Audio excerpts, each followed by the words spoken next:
ठीक है। नमस्कार, मैं विवेक शर्मा, संकल्प साहित्यिक चैनल में आपका हार्दिक स्वागत करता हूँ। मित्रों, आज हमारे साथ वेब स्टूडियो में मौजूद हैं दिल्ली विश्वविद्यालय के सुविख्यात प्रोफेसर एवं मध्यकालीन चिंतन एवं साहित्य के उद्भट विद्वान आचार्य पूरनचंद टंडन जी। मित्रों, आज की श्रृंखला की इस किस्त का जो विषय है वह साहित्य और साहित्यकार का धर्म निश्चित किया गया है। तो आइए सीधा मुखातिब होते हैं वक्तव्य श्रृंखला की पहली किस्त के मुख्य वक्ता आचार्य पूरनचंद टंडन जी से, जो इस विषय पर प्रकाश डालेंगे। नमस्कार सर। नमस्कार। जैसा कि अभी बताया गया कि साहित्य और साहित्यकार का धर्म, इस विषय पर हम आज थोड़ी चर्चा कर रहे हैं। वर्तमान परिस्थितियों में और वैश्विक इस परिदृश्य में ऐसा लगता है कि साहित्य और साहित्यकार के धर्म पर, उसके दायित्व पर और साहित्य के विशेष रूप से प्रयोजन पर हमें गंभीरता से सोचने की आवश्यकता है, क्योंकि साहित्य ने समय समय पर अपनी रचनात्मक भूमिका निभाई है और ऐसे में, इस स्थिति में हम उन भूमिकाओं को स्मरण करते हुए पहले ये देखते हैं कि विभिन्न जो भाषाएं हैं, भाषा को एक संस्कृति की वाहिका माना जाता है और साहित्य का सृजन भाषा से संबद्ध होता है। इसलिए कोई भी साहित्यकार जब साहित्य सृजन की ओर उन्मुख होता है तो स्वाभाविक है उस भाषा पर उसका अधिकार होता है और जो उसकी रचना धर्मिता होती है वह उस भाषा को अपने संकेतों पर अग्रसर करती है, अनुशासित करती है और उस पर अधिकार रखती है। इसलिए साहित्य ने समय समय पर जो भूमिकाएं निभाई हैं वो अपनी प्रासंगिकता को भी हमारे समक्ष प्रस्तुत करती हैं। सामान्यतः जब साहित्य चिंतन होता है तो शास्त्रकारों ने उस चिंतन को कविता से जोड़ा है। इसलिए आदि आचार्य भरत मुनि ने जब नाट्यशास्त्र नामक ग्रंथ का सृजन किया तो नाटक के माध्यम से उन्होंने कविता क्या है, यानी साहित्य क्या है और साहित्यकार का धर्म क्या है, इसको भी कहीं ना कहीं विवेचित किया है। कहा यह जाता है कि जहां न पहुंचे रवि वहां पहुंचे कवि। रवि और कवि के धर्म को सामने रखकर जब हम देखते हैं तो जो सूर्य है वो अंधकार को दूर करता है और आलोक से, जो कि पूरी सृष्टि में विकीर्ण करते हुए वो तमाम तरह के भ्रम दूर करता है, तमाम तरह की निराशा को दूर करता है और एक ऊर्जा, एक उत्साह, एक उमंग का संचार भी करता है। साहित्य और साहित्यकार का दायित्व भी कुछ कुछ रवि की तरह होता है, क्योंकि रात्रि का अंत सूर्योदय से ही संभव होता है। इसलिए हम सूर्य की वंदना करते हैं, जलांजलि से उसका अभिवादन अभिनंदन करते हैं और उससे लाभान्वित होने की बात भी करते हैं। तो साहित्यकार साहित्य का सृजन क्यों करता है और पाठक साहित्य का वाचन, अध्ययन, मनन और चिंतन क्यों करता है? श्रोता के रूप में साहित्य को अगर रूपायित किया जाए तो दर्शन के एक दर्शक की भूमिका में, अगर नाट्य रचना है, एकांकी है, उपन्यास का मंचन है, कविता और इन समस्त गद्य विधाओं का पठन पाठन है, तो स्वाभाविक है कि एक प्रेरणा रहती है। वह रचनाकार के पास भी रहती है और वह अध्येता के और पाठक के पास, दर्शक के पास भी रहती है। अब अगर हम हिंदी साहित्य के विषय में बात करें तो हम देख सकते हैं कि आदिकाल के रचनाकारों का अपना एक विशिष्ट धर्म था। उन्होंने समय सापेक्ष, स्थिति सापेक्ष साहित्य का सृजन किया। विद्यापति को देखें तो उन्होंने कृष्ण भक्ति के माध्यम से भक्ति भावना का, भगवत भक्ति का जो संचार किया, उसमें युग सापेक्ष जो वीरता, श्रृंगार भावना, इन सबको भी हम देख सकते हैं। लेकिन विद्यापति में जो गेयता है, जो गीतात्मकता है, और इसी तरह जो रासो काव्य परंपरा है, उसमें जो वीर काव्य परंपरा है, प्रशस्ति काव्य परंपरा है, उसका अपना एक धर्म रहा। तो कहाँ भक्ति भावना का प्रयोजन, कहाँ प्रशस्ति और वीर काव्य रचना का प्रयोजन, और कहाँ लोक धर्म और लोक साहित्य उसका प्रयोजन, उसका धर्म। अमीर खुसरो को देखें तो अमीर खुसरो ने लोक जीवन को, लोक संस्कृति को, सामाजिक मूल्यों को अपने साहित्य से, कविता से जोड़कर हमारे समक्ष प्रस्तुत किया। हम नाथों और सिद्धों के साहित्य को देखें, जैन साहित्य को देखें, तो हम देख सकते हैं कि ये जो पूरा साहित्यकार समुदाय है, वो समय की आवश्यकता और अपेक्षा को ध्यान में रखकर अपने साहित्यिक धर्म का निर्वाह करता रहा है। उसकी एक सशक्त परंपरा हमें संस्कृत से मिली। भारतीय समस्त भाषाओं में भी हम उस सशक्त परंपरा को विद्यमान पाते हैं। चाहे दक्षिण भारत की चारों भाषाएं हों, वहां भी हम देख सकते हैं, या अन्य भारतीय राज्यों की, हम पंजाबी के साहित्य में भी देख सकते हैं, बंगला में भी देख सकते हैं, हम राजस्थानी साहित्य में भी देख सकते हैं। तो एक बड़ी व्यापक और विराट साहित्यिक परंपरा, साहित्यकारों के धर्म निर्वाह की परंपरा हमारे समक्ष उपस्थित होती है। मुझे याद हो आता है कि उत्तर मध्य काल में, यानी रीतिकाल में, एक आचार्य कवि हुए जिनको हम आचार्य भिखारीदास के नाम से जानते हैं।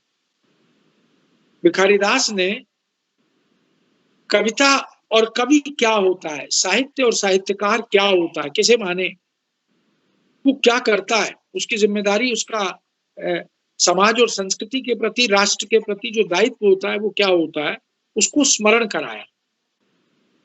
तो एक बहुत सुंदर कवित्व उनका आचार्य भिखारीदास का काव्य निर्णय नामक ग्रंथ में उद्धृत है, जहां उन्होंने बताया कि हम साहित्य क्यों लिखते, क्यों पढ़ते हैं, साहित्य की भूमिका क्या होती है, उसका धर्म क्या होता है।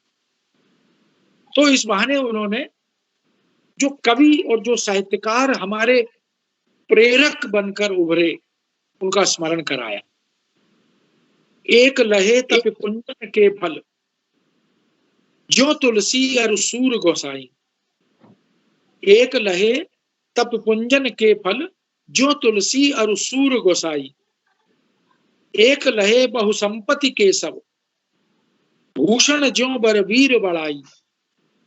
एकन को जस ही सो प्रयोजन, है रस खान रहीम की नाई।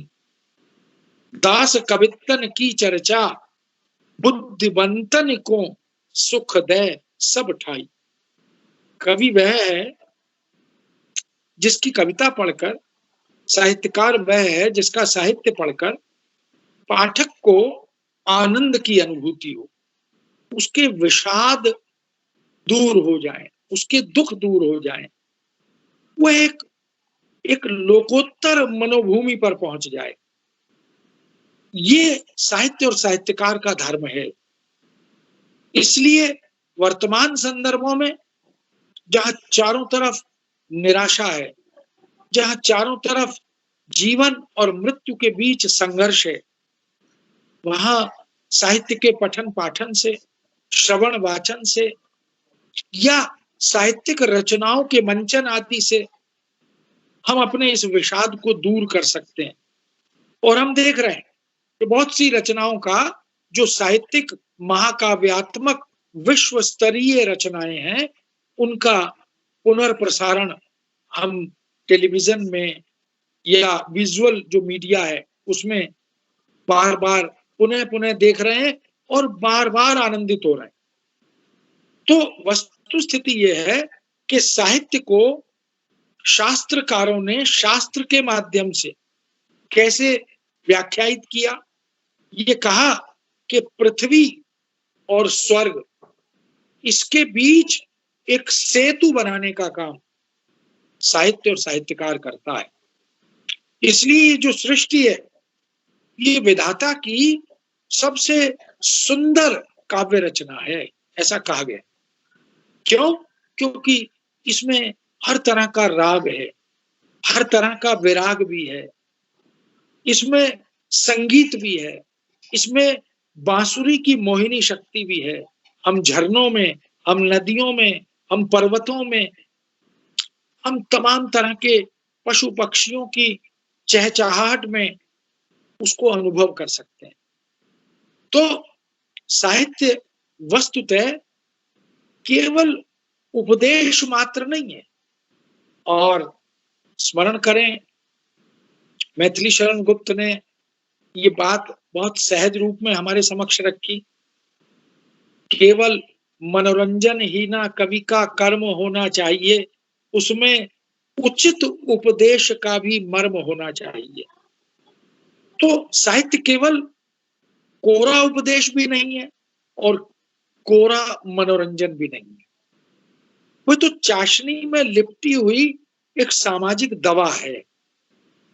इसलिए साहित्यकार कभी कड़वाहट ऐसा प्रतीत होता है कि कटु वचनों से वह हमारे पाठकीय समुदाय पर, समाज पर प्रहार कर रहा है, लेकिन वो वस्तुतः हमें संस्कारित करता है। वह हमारे प्रदूषण को निकालने का, हमारे अपसंस्कृतिकरण से हमें संस्कृतिकरण की ओर ले जाने का प्रयत्न करता है। ये साहित्यकार का धर्म है। इसलिए जब उसे आवश्यकता होती है, जब उसे प्रतीत होता है कि समाज में कहीं विद्रूपता है, समाज में कहीं अनीति है, समाज में कहीं अनाचार है, तो वह उस भाव से, उस वस्तु से प्रेरित होकर पाठक समुदाय, दर्शक समुदाय को एक संदेश देने का प्रयत्न करता है। साहित्यकार एक विश्वामित्र की तरह अपने यजमान को, यजमान कौन है साहित्यकार का? उसका पाठक, उसका दर्शक, उसका ग्राहक, उसको सदेह स्वर्ग ले जाने का काम नहीं करता, सशरीर स्वर्ग ले जाने का काम नहीं करता। वह विश्वामित्र की तरह पाठकीय हित को केंद्र में रखकर क्या करता है कि अपनी साधना से, अपने योग बल से वो पृथ्वी को ही स्वर्ग बनाने का प्रयत्न करता है। इसलिए पृथ्वी पर ही उसे स्वर्गवासी बना देता है, अपने पाठक को, अपने दर्शक को।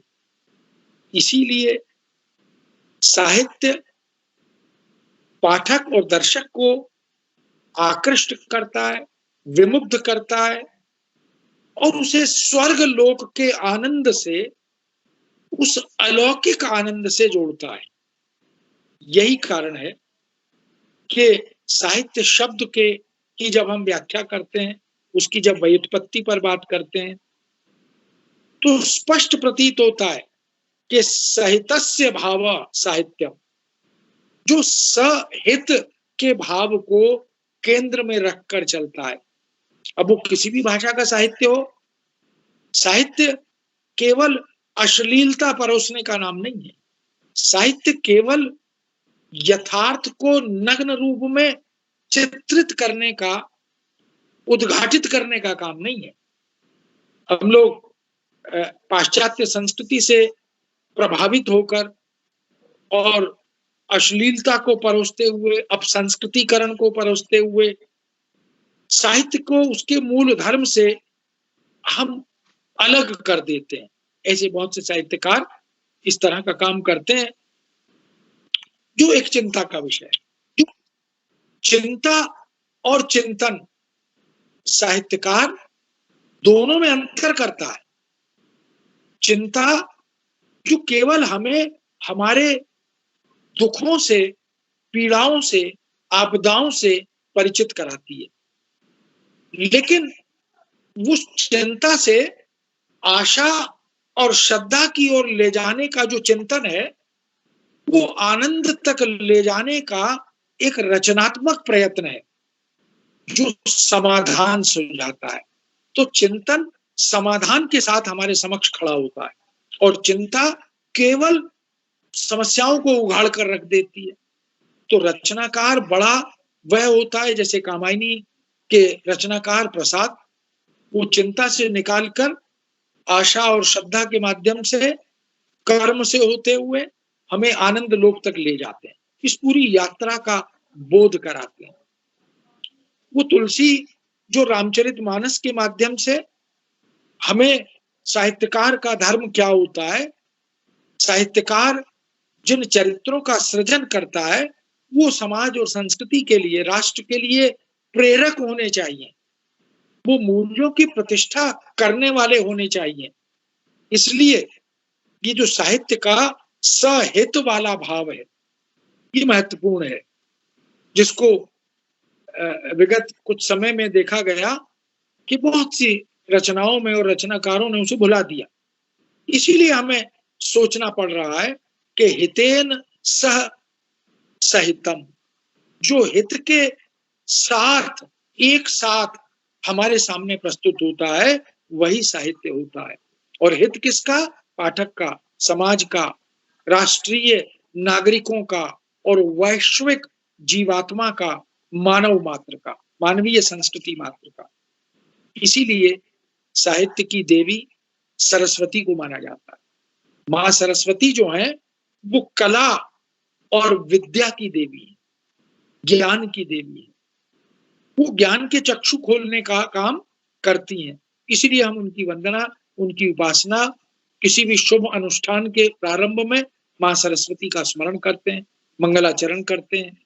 और साहित्यकार जितने भी प्रतिष्ठित समादृत साहित्यकार हैं वो मां सरस्वती की वंदना करते हैं, वो अपने आराध्य, अपने इष्ट का स्मरण करते हैं, ताकि उस आराध्य और इष्ट की, मां सरस्वती की और विघ्न विनाशक गणपति की कृपा सब पर बनी रहे और सृजन जो साहित्य है वो जनहित के लिए, लोकहित के लिए, राष्ट्रहित के लिए वह साहित्य का सृजन कर सकें।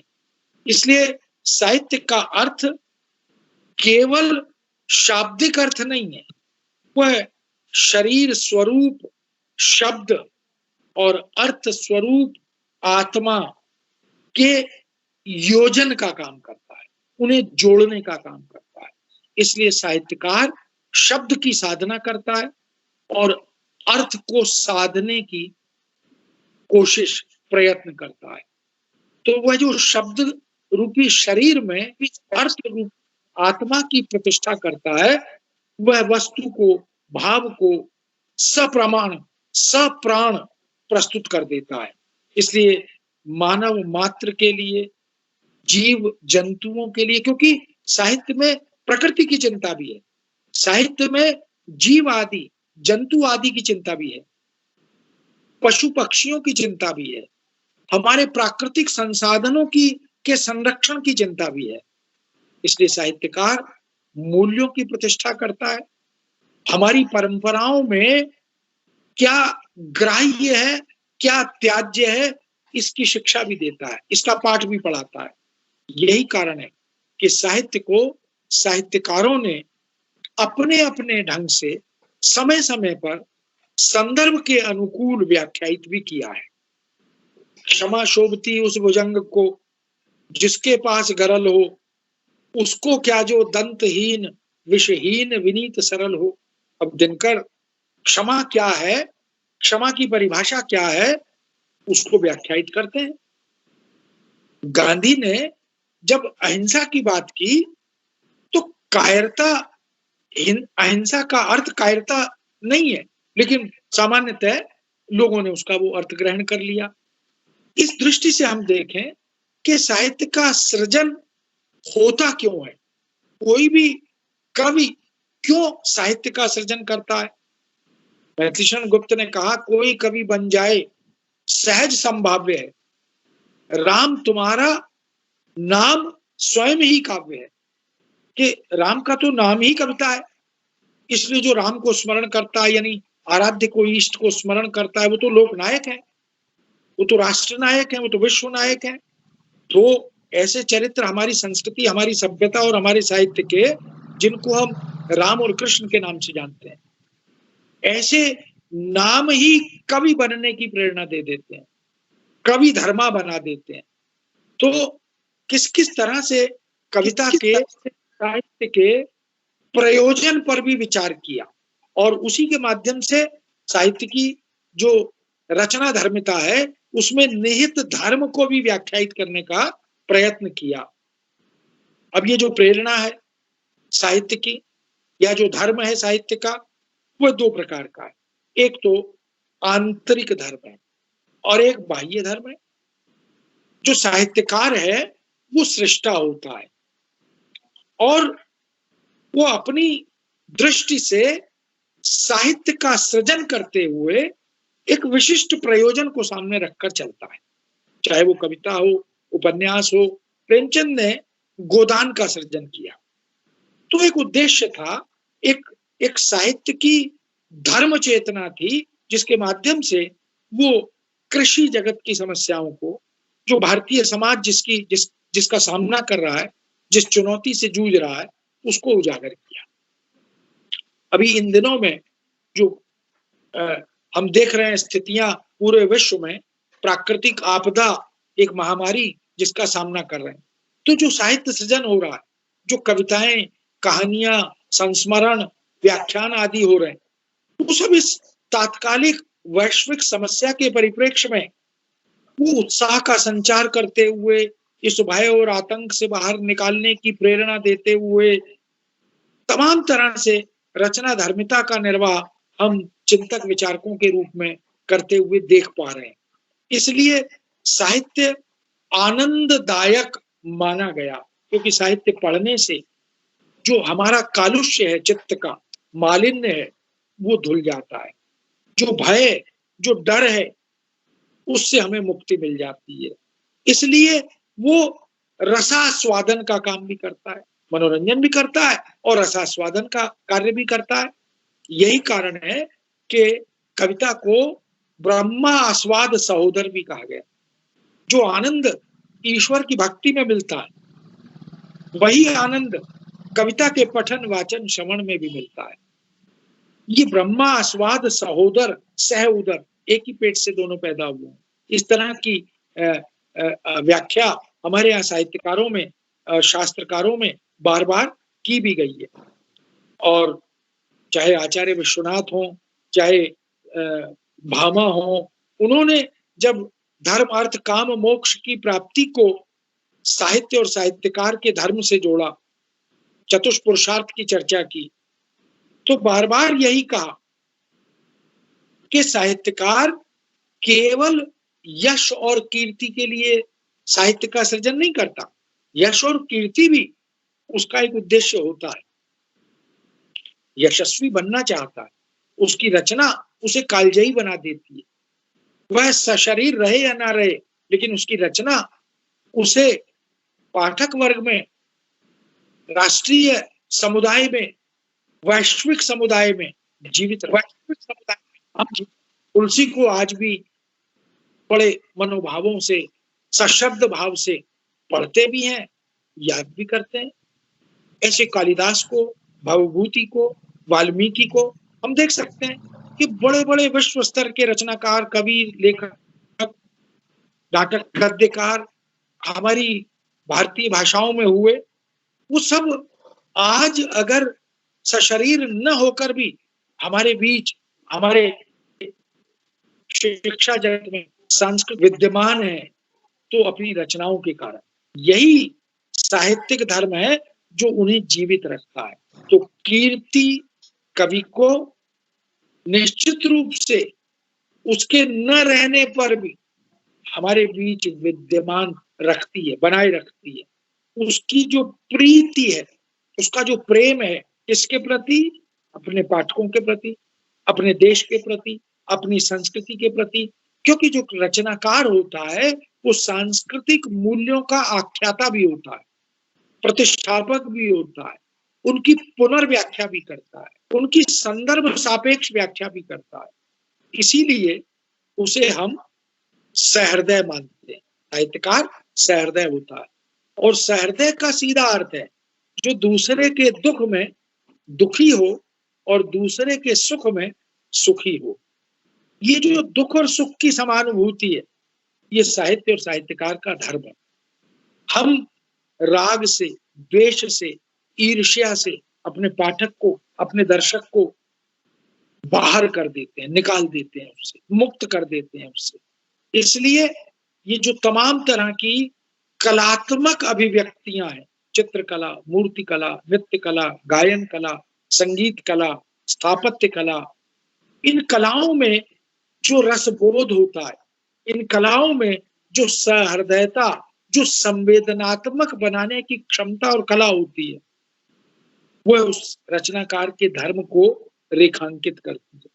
इसीलिए यश के निमित्त ये भी उसका धर्म है, अर्थ के निमित्त यह भी धर्म है। क्योंकि धर्म, अर्थ, काम, मोक्ष, जब हम चतुष्पुरुषार्थ की बात करते हैं तो हम जानते हैं कि अर्थ भी हमारी एक जरूरत है, एक आवश्यकता है। इसलिए उसकी महत्ता को, उसकी स्वीकृति को हम नकार नहीं सकते। लेकिन अर्थ कितना, अर्थ की सीमा क्या है, अर्थ की जरूरत अपेक्षा कितनी और कैसे है, और अर्थ प्राप्ति के माध्यम क्या हो, साहित्यकार ने उसका भी हमारे समक्ष खुलासा किया, उद्घाटित किया उसे। इसलिए व्यवहार ज्ञान क्या है, अंग्रेजी में कहते हैं डूज एंड डोंट्स, क्या करें क्या न करें जीवन में, इसकी शिक्षा भी साहित्य से प्राप्त होती है। यही कारण है कि साहित्यकार अपने सुदीर्घ जीवनानुभवों को साहित्यिक रचनाओं के माध्यम से हमारे समक्ष प्रस्तुत करता है। एक कविता, एक कहानी, एक उपन्यास या कोई एक रचना, उसको यदि हम पढ़ लेते हैं तो सैकड़ों पुस्तकों का निष्कर्ष हमें उस रचना में प्राप्त होता है। क्योंकि कवि का जो अध्ययन है, रचनाकार का जो अनुभव है, जो गहन चिंतन मनन है, वो अपने हृदय की भट्टी में इस सामाजिक लोक अनुभव को पकाता है,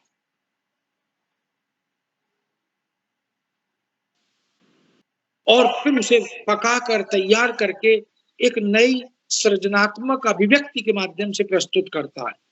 तो वो हमारे लिए एक प्रेरणा का कार्य करता है।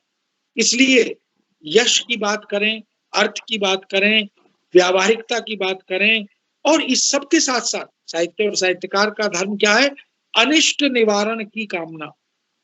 ये जो सृष्टि के, समाज के ऐहिक, दैहिक, भौतिक ताप हैं, इनसे मुक्ति कैसे हो, इसकी शिक्षा। इसीलिए जो नीति साहित्य है, जो मूल्य साहित्य है, वो हमें बताता है। कभी तो कहता है कि उद्यम जीवन में बहुत जरूरी है, उद्यम करना चाहिए। इसीलिए बार बार अलग अलग तरह से उद्यम करने की प्रेरणा हमारे श्रम करने, साधना करने, परिश्रम करने और जीवन यापन के लिए ये शरीर जो है इसको चलाते रहने की शिक्षा रचनाकारों ने, साहित्यकारों ने गद्य पद्य के अनेक विधाओं के माध्यम से दिए, जीवन अनुभवों को उसी में बांटा है। हमने भारतीय कृषक की जो साधना है उसको देखा है। इसलिए बहुत सारे ऐसे रचनाकार हैं जो कभी तो कहते हैं कि उद्यम जीवन में बहुत आवश्यक है, अनिवार्य है। तो कैसे कहते हैं कि विद्या धन उद्यम बिना कहो जो पावे कौन। बताओ दुनिया में कौन है कि विद्या धन प्राप्त करना है, अर्जित करना है, लेकिन श्रम ना करना पड़े। विद्या धन उद्यम बिना कहो जो पावे कौन, बिना डुलाए ना मिले ज्यों पंखा की पौन। यदि पंखा हाथ में लेकर बैठ जाएं और सोचें कि हवा आने लगे, तो हवा नहीं आएगी। हवा चाहिए तो पंखा हिलाना तो पड़ेगा, श्रम तो करना पड़ेगा। इसलिए परिश्रम से ही जीवन में जो कर्म का दर्शन है गीता का, भगवान कृष्ण का, यदा यदा ही धर्मस्य ग्लानिर्भवति भारत, है जिसकी बात वो बार बार करते हैं, कर्मण्येवाधिकारस्ते मा फलेषु कदाचन। ये जो कर्म का अधिकार है मनुष्य के पास, उसका उपयोग करना चाहिए। तो हमें अपना कर्म करना, अपने उद्यम को निश्चित करना, जब तक शरीर है, जब जोनो सकती हिलन डुलन की, जब तक हिलने डुलने की शक्ति है तब तक शरीर चलता रहना चाहिए। लेकिन यह भी बताया कि कभी कभी उद्यम भी सफल नहीं होता, तो निराश नहीं होना चाहिए। हमने अपना कार्य किया, हमने अपनी साधना, अपना श्रम किया, क्योंकि कर्म करना हमारे क्षेत्र में, अधिकार क्षेत्र में है, फल देना ईश्वर के अधिकार क्षेत्र में। नियंता तो वही है, वर्तमान संदर्भों में हम देख रहे हैं। इसलिए यह भी कहा किए उद्यम किए जो विधि ही प्रतिकूल। कई बार, बहुत बार हम बहुत श्रम करते हैं, साधना करते हैं, लेकिन उसका फल नहीं मिलता। तो कहा किए उद्यम किए जो विधि ही प्रतिकूल, जैसे उपजे खेत को शलभ करे निर्मूल। जैसे खेत जो है वो किसान ने बड़ी श्रम साधना से महीनों लगाकर फसल तैयार की, हरी भरी लहलहाने लगी, और बड़ा प्रसन्न हुआ कि कल इसको काटूंगा, बेचूंगा और धन धान्य से संपन्न हो जाऊंगा। लेकिन विधि अगर प्रतिकूल है, विधाता, तो रात को टिड्डी दल आया, शलभ दल आया और सारी फसल चौपट कर गया। तो श्रम और साधना में तो कोई कमी नहीं थी। तो क्या संदेश है? साहित्यकार ने किस धर्म का स्मरण कराया कि कर्म करना तो आपके हाथ में है, लेकिन फल का अधिकार, इच्छा कीजिए फल की, लेकिन फल का अधिकार आपके हाथ में नहीं है।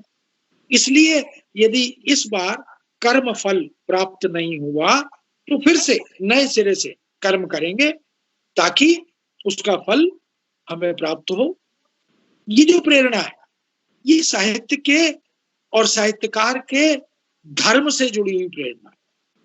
इसलिए साहित्य और साहित्यकार हमें सृष्टि के लिए, अपने लिए, परिवार के लिए, समाज के लिए, सांस्कृतिक मूल्यों के लिए समर्पित रहने की प्रेरणा देता है।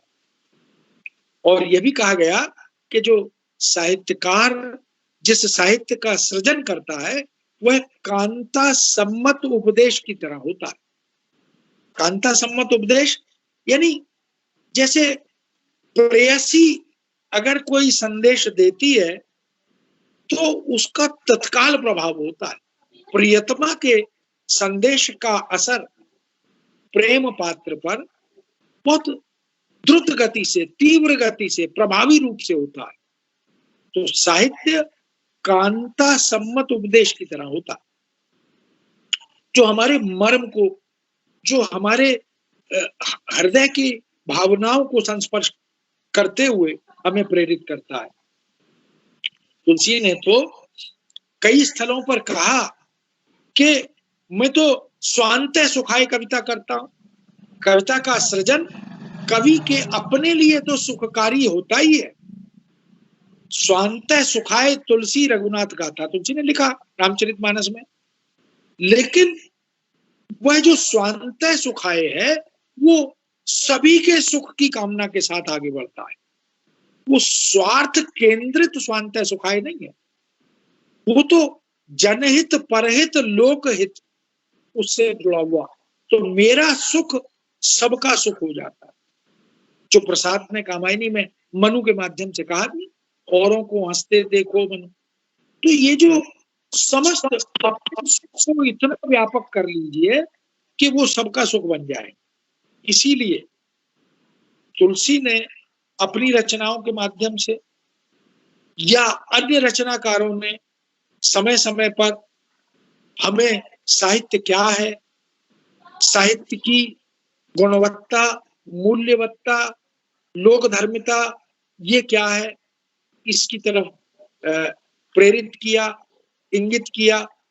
और ध्वन्यालोककार आनंदवर्धन, उन्होंने तो यहां तक कहा, अपारे काव्य संसारे कविरेव प्रजापति, कवि जो होता है वो प्रजापति होता है।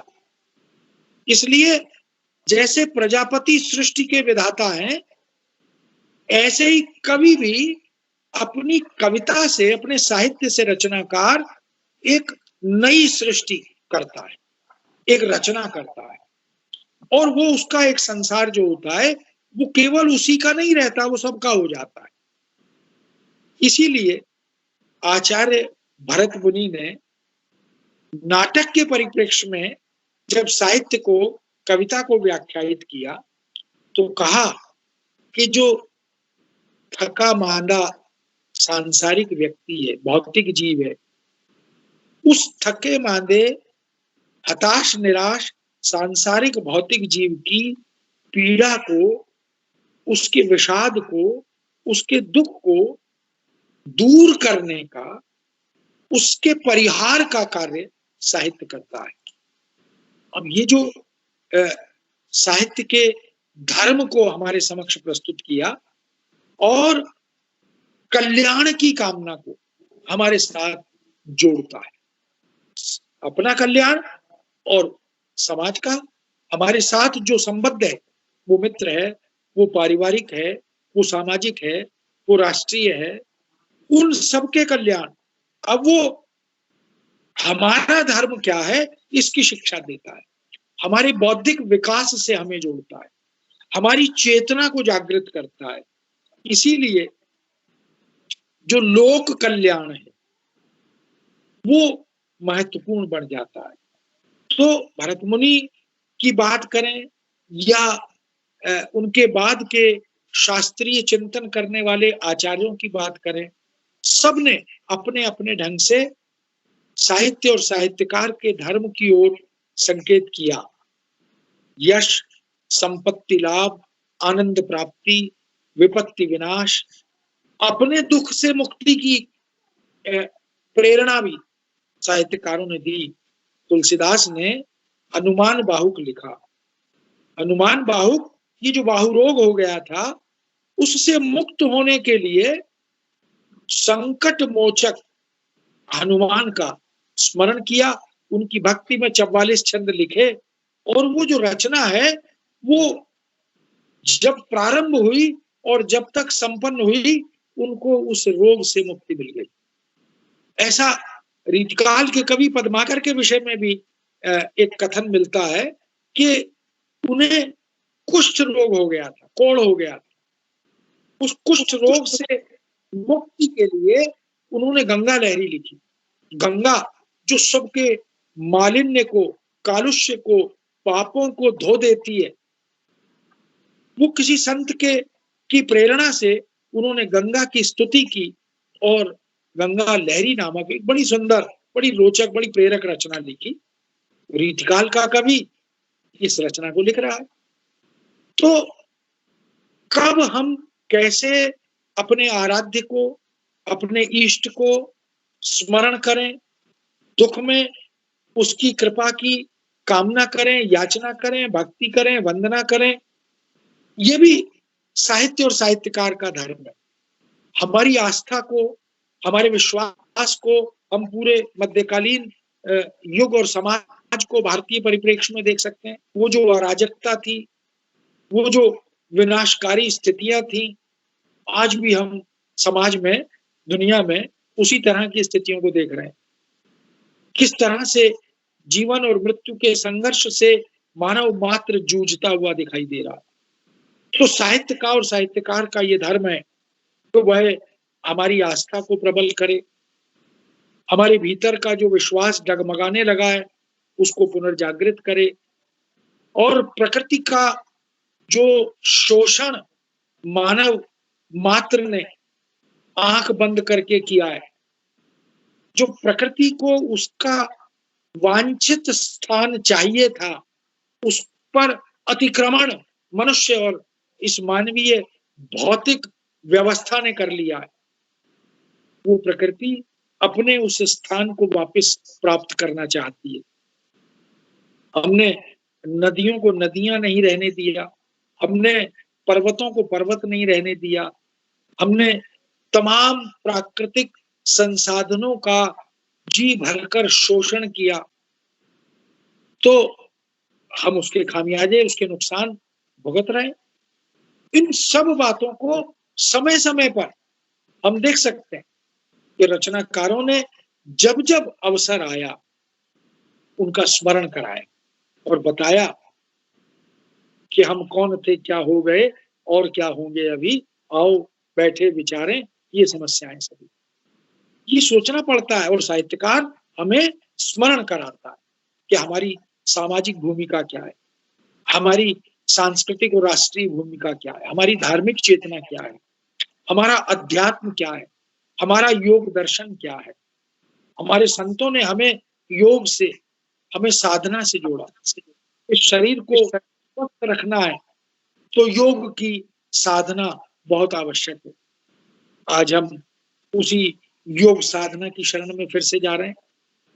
हम अध्यात्म और दर्शन जिसे नकार बैठे थे, भुला बैठे थे, उसकी तरफ हमारा ध्यान आकृष्ट किया। हमारे कवियों ने, हमारे रचनाकारों ने हमें षड ऋतु वर्णन से परिचित कराया, 12 मासा से परिचित कराया, किस महीने में कौन सी फसल बोनी चाहिए, किस महीने में कौन सी फसल की कटाई होनी चाहिए, यहां तक भी बोध कराया। और चौमासा क्या होता है इससे भी अवगत कराया। लेकिन हमने प्रकृति के उस पूरे चक्र को ही अव्यवस्थित कर डाला।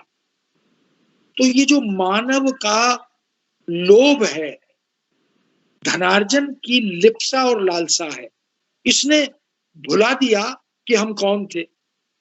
हम घर के परिवार के साथ बैठना भूल गए थे, लेकिन समय ने याद दिला दी। हम अपने आयुर्वेदिक ज्ञान को भुला बैठे थे, लेकिन समय ने उसका भी स्मरण करा दिया। हमारे घर में हमारी माता, हमारे पिता, हमारे दादा दादी, हमारे नाना नानी चिकित्सक की भूमिका निभाते थे, हम उसे भी भुला बैठे थे, लेकिन आज समय ने उसका भी स्मरण करा दिया। साहित्य और साहित्यकार यह करता रहा है। हमने उस साहित्य को भी भुला दिया जिसने हमें हमारे जीवन मूल्यों से, हमारी जीवन शैली से जोड़ कर रखा। इसीलिए बहुत ही व्यवहार चातुर्य इसकी शिक्षा भी दी और यहां तक कहा कि कीरति वित्त विनोद और अति मंगल को दे। साहित्य का क्या धर्म है? कीरति वित्त विनोद और अति मंगल को दे, करे भलो उपदेश नित वह कवित्त चित्त चेती। कविता कौन सी होती है? जो चित्त को चेताती है, जागृत करती है, जो हमारी कीर्ति के साथ साथ, वित्त के अर्जन के स्रोत के साथ साथ, विनोद के साथ साथ मंगल का मूल भाव जोड़कर हमारे साथ आती है।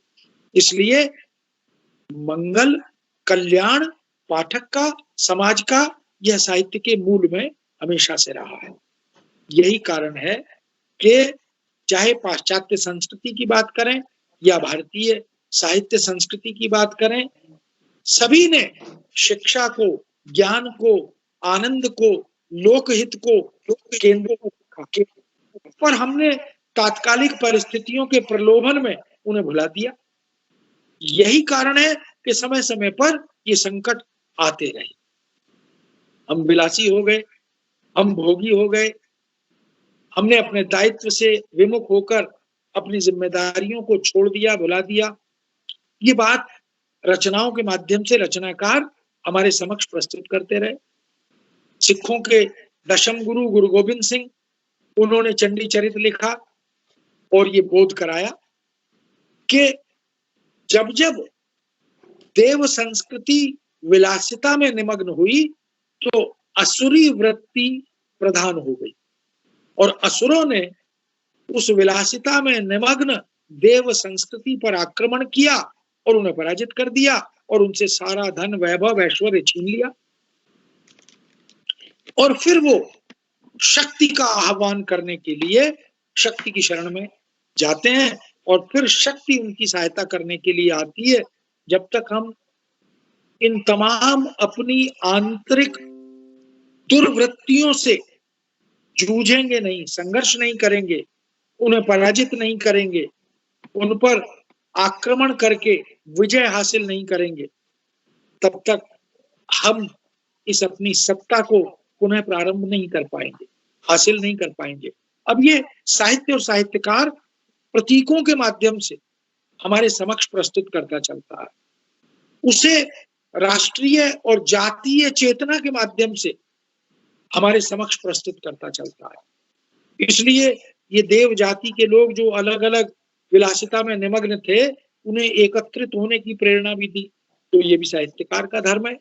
इसी तरह हम पाश्चात्य समालोचना में, साहित्य चिंतन में भी देख सकते हैं, चाहे प्लेटो हो, चाहे टॉलस्टॉय हो, चाहे रस्किन हो, इन सब ने भी समय समय पर चाहे सौंदर्य चेतना, सौंदर्यवादी दृष्टि के माध्यम से विवेचना की हो, लेकिन सौंदर्य क्या है उसको केंद्र में रखकर हमारे समक्ष साहित्य और साहित्यकार के धर्म लॉन्जाइनस ने आनंदवादी दृष्टि से व्याख्या की। तो हम देख सकते हैं कि आह्लाद जो है वो साहित्यिक रचना का मूल मंत्र रहा है।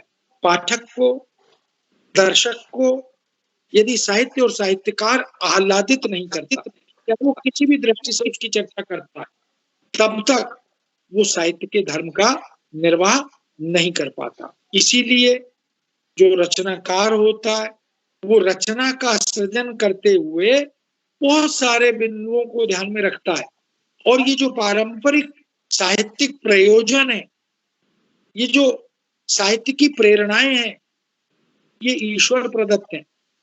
हर व्यक्ति साहित्यकार नहीं होता, इसलिए साहित्य की सृजन प्रेरणा ईश्वरीय अनुकंपा से ही प्राप्त होती है। इसीलिए कवि हो, गद्यकार हो, वह इस विशिष्ट अनुकंपा की याचना भगवान से करता भी है, ईश्वर से करता भी है। उसके लिए वो शब्द साधना करता है, उसके लिए वो अपने को जीवना अनुभवों से जोड़कर तपने तपाने का काम, साधना का काम करता है। लेकिन साहित्यकार पुरस्कार के लिए साहित्य सृजन नहीं करता। साहित्यकार पाठ्यक्रमों में पुस्तकों को कहीं कहीं निर्धारित कराने के प्रयोजन से साहित्य का सृजन नहीं करता। सत साहित्य क्या है? वह जो आज राजनीतिक तंत्र से जब हम साहित्य की व्याख्या करते हुए देखते हैं तो थोड़ी तकलीफ होती है, लेकिन अगर भक्ति साहित्य देखें, नीति साहित्य देखें, श्रृंगार का साहित्य देखें, सौंदर्य का साहित्य देखें, यहाँ तक के प्रशस्ति का साहित्य भी देखें, राज प्रशस्ति, राष्ट्र प्रशस्ति, ये कोई बुरी चीज नहीं है। राजा की प्रशस्ति करना ये तो कवि क्योंकि राजाश्रित है और उसका राजधर्म यही है कि जिसने आश्रय दिया, जिसका नमक खा रहा है, जिसकी प्रशस्ति करने के लिए उसे दरबार में रखा गया है, वह उसकी प्रशस्ति करता है। लेकिन उसकी दानवीरता, उसकी युद्ध वीरता, उसकी धर्म वीरता, उसकी दया वीरता, इसकी प्रशंसा करके वह राजा को और अधिक दानवीर बनाने की प्रेरणा देता है। ये जो साहित्य और साहित्यकार के धर्म जिनको उद्घाटित नहीं किया गया, केवल एक पहलू की चर्चा कर दी गई कि प्रशस्ति काव्य जो है वो निंदनीय है, वो हेय है, ऐसा वस्तुतः नहीं है। युग परिप्रेक्ष्य से जोड़कर, युग धर्म से जोड़कर, युग बोध से जोड़कर अगर हम देखें तो साहित्य को, कविता को सड़क से उठाकर दरबार तक ले जाने का काम इन कवियों ने किया। ये उस समय का साहित्यिक धर्म था कि कविता को बचा लिया, अन्यथा कविता का पठन पाठन श्रवण करने वाला वर्ग बचता ही नहीं था। वह विलासित का युग था काल में, जो मूर्ति कला, चित्रकला, स्थापत्य कला, नृत्य कला, गायन कला आदि कलाएं सारी दरबार आश्रित हो गई थी। तब कवि भी दरबार में गए, क्योंकि दरबार में कम से कम कविता का आदर तो हो रहा था। और जब कविता कवि पढ़ता था तो उसकी प्रशंसा होती थी, उसे पुरस्कार मिलता था, उसे पदवी मिलती थी और बहुत सारे राजाओं को, शासकों को, आश्रयदाताओं को इन कवियों ने कवि शिक्षक बनकर कवि धर्म भी सिखा दिया। तो कहाँ साहित्यकार का किस स्थिति में क्या धर्म होता है? वह वैचारिक प्रतिबद्धता को साथ लेकर चलता है, वह राजनीतिक परिस्थितियों की समय और संदर्भ सापेक्ष व्याख्या करता चलता है, वह राजा की प्रशस्ति करके समाज के सामने कुछ मूल्यों की स्थापना करने का काम भी करता है, वह राजा को उसके दायित्व का बोध भी कराता है। बिहारी को याद करे, नहीं पराग नहीं मधुर मधु नहीं विकास ही काल, अली कली ही सो बंध्यो आगे कौन हवाल, या दुसह दुराज प्रजान को क्यों न बड़े दुख द्वंद, जगत अंधेरो अति करे मिली मावस रवि चंद। ऐसे अनेक प्रसंग हैं जिनकी चर्चा की जा सकती है।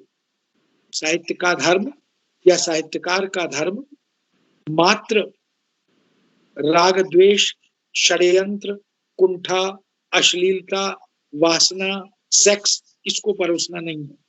दुर्भाग्य से विगत कुछ वर्षों में हमने ऐसी अनेक रचनाएं देखी कि साहित्यकार और साहित्यिक रचनाओं ने अपने उस हित धर्म को भुलाकर सस्ती लोकप्रियता बटोरने की दृष्टि से रचनाओं को हमारे समक्ष प्रस्तुत किया। ये तो कुछ कुछ पीत साहित्य बन गया। हिंदी साहित्य, संस्कृत साहित्य, भारतीय भाषाओं का साहित्य बहुत गौरव का साहित्य रहा। उसको हम ये जो पॉपुलर लिटरेचर जैसी बात से जोड़ देते हैं। पॉपुलर लिटरेचर एक अलग तरह के वर्ग की रचनाएं हैं, उसके सृजक भी और उसके पाठक भी, उसके ग्राहक भी वो अलग अभिरुचि के व्यक्ति हो सकते हैं।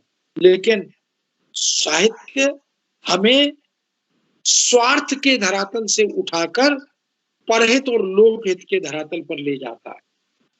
वह पाश्चात्य संस्कृति के दबावों में हमें धकेलता नहीं है, जैसा कि बहुत से साहित्यकार करते हुए दिखाई देते हैं। भारतीय मूल्य, मानव मूल्य, जीवन मूल्य, नैतिक मूल्य इनके सरोकारों से हमें जोड़ता है। लेकिन साहित्य को हमने टूटन से, विघटन से, संत्रास से, भदेश से, अनैतिक संबंधों से, विवाहेतर संबंधों से और सामाजिक विद्रूपताओं से और तमाम तरह के ऐसे धनार्जन बटोरने के व्यामोह से न जाने किस किस तरह की विद्रूपताओं को जोड़ दिया। हमारे लिए, हमारे साहित्यकारों के लिए ये चिंता का विषय है कि क्या हम अपने मूल धर्म को विस्मृत कर बैठे? क्या हम साहित्यकार को यंत्रवत प्रकाशकीय दबाव में, पैसे के मोह में, धनार्जन के मोह में, पुरस्कार के मोह में लिप्त होते हुए देखकर इसी तरह स्वीकार कर सकते हैं?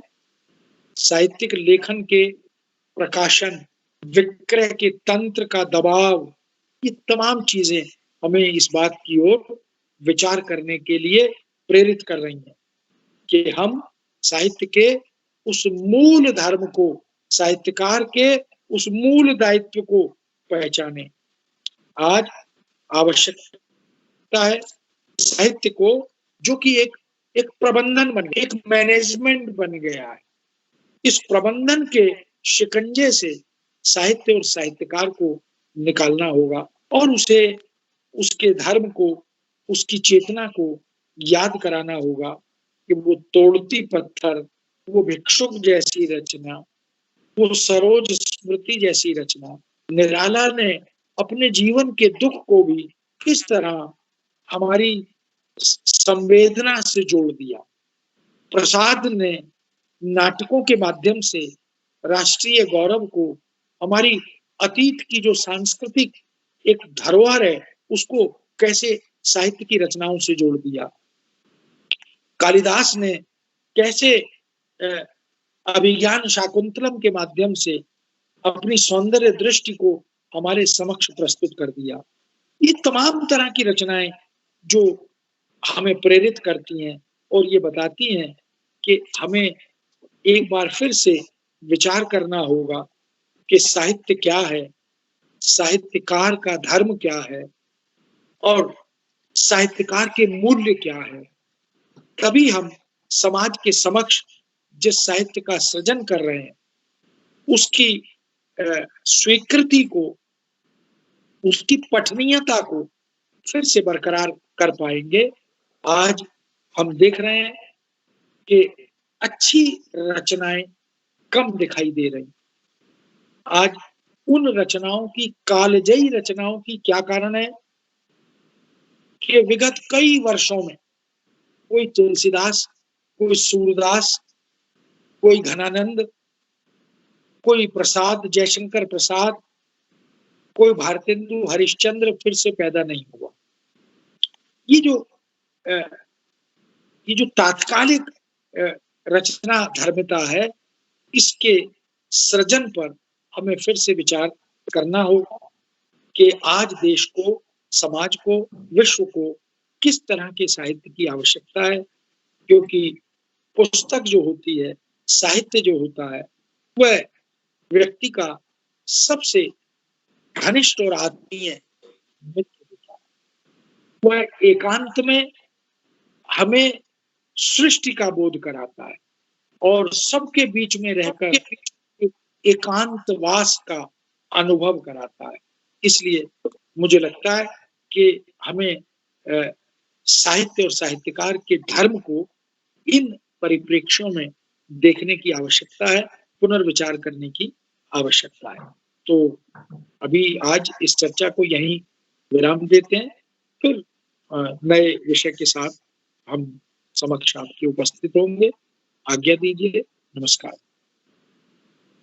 नमस्कार सर। तो मित्रों, आपने देखा कि इस ज्ञानप्रद वक्तव्य के उपरांत हम पुनः आभार व्यक्त करना चाहते हैं आदरणीय वक्ता आचार्य पूर्णचंद टंडन जी का, जिन्होंने अपने सहृदय व्यक्तित्व और उनकी विद्वत जो उनकी एक विचार साधना है